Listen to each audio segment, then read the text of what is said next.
But first, the Albanese government's divisive race-based referendum looks set to fail, and fail rather spectacularly. We've had 5 polls in 5 weeks, and a number of different polling companies have conducted them and all show the same thing. The yes vote is circling the drain.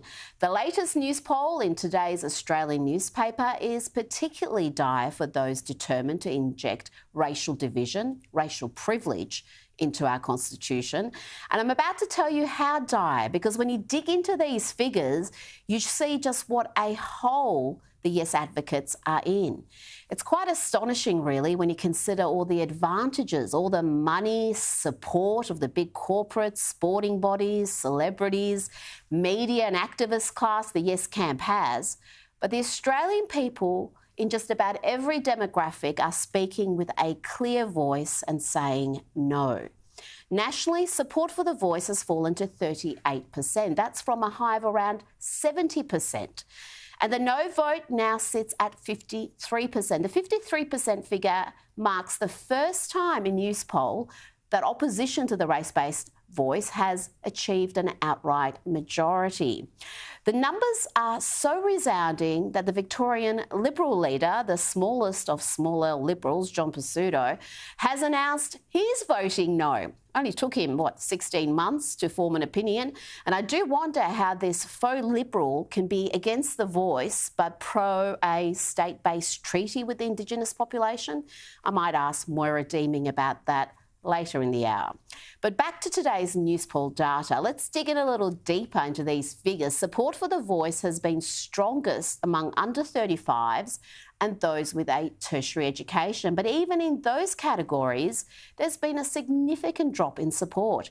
Indeed, for the first time, support for the voice for tertiary educated has fallen below 50%. For the under 35s, they're about the only demo that is still majority yes. There was a 4% drop from 59% to 55%.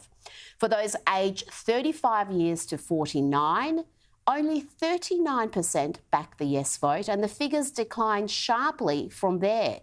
For those aged 50 to 64, it's only 27% voting yes, and 28% when you're looking at 65 and over.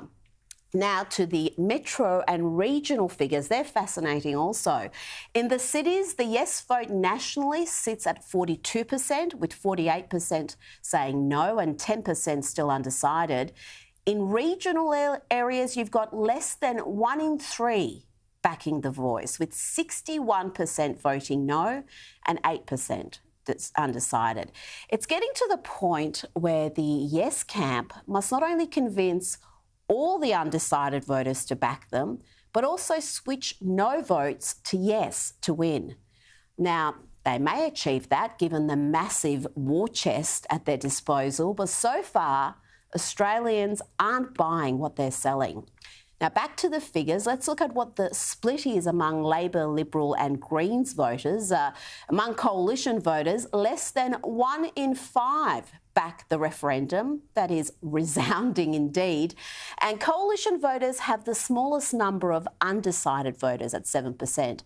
As expected, the majority of Greens and Labor voters support the voice, but let's look at the voters of other parties. This is a growing number of Australians, and as it stands, only 19% of them intend to vote yes. 66 say no, and we've got a 15% undecided figure there.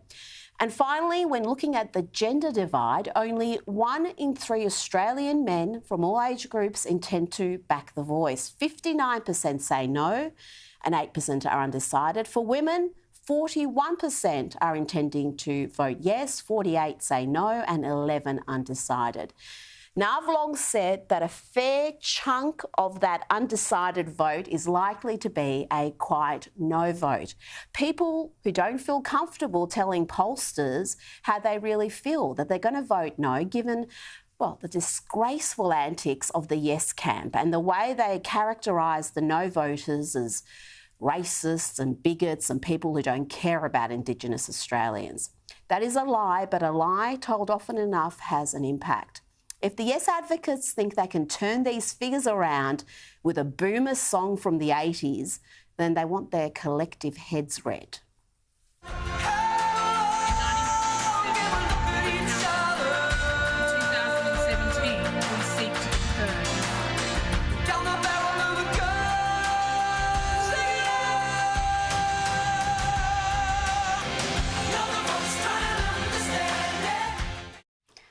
That's the new Yes ad, and my word, aren't the broken souls on the left excited about John Farnham's anthem being part of their campaign. The Guardian reported it's believed to be the first time Farnham, who is recovering from cancer, has ever permitted the song to be used in a commercial. And Nine Media and plenty of others repeated that absolute lie. But as Tim Blair wrote in the Daily Telegraph, this ain't the first time that Farnham has commercialised his song. Remember this?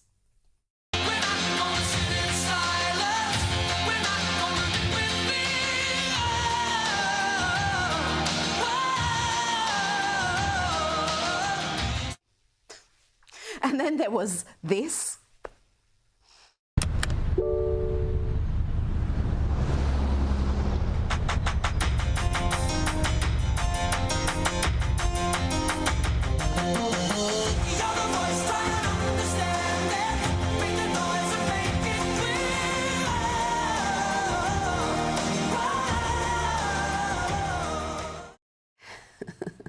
And the song has also been used by the AEC in the past, but this is the first time that Farnham has taken a political position, and that appears to have backfired. Many of his fans are not happy.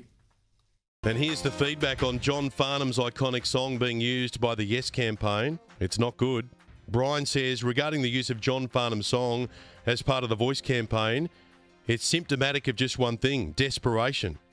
Peter says, sorry, John Farnham, you've lost me. John says, good way of making everyone sick of a song by playing it over and over in saturation ads. Now, John Farnham is Bambi.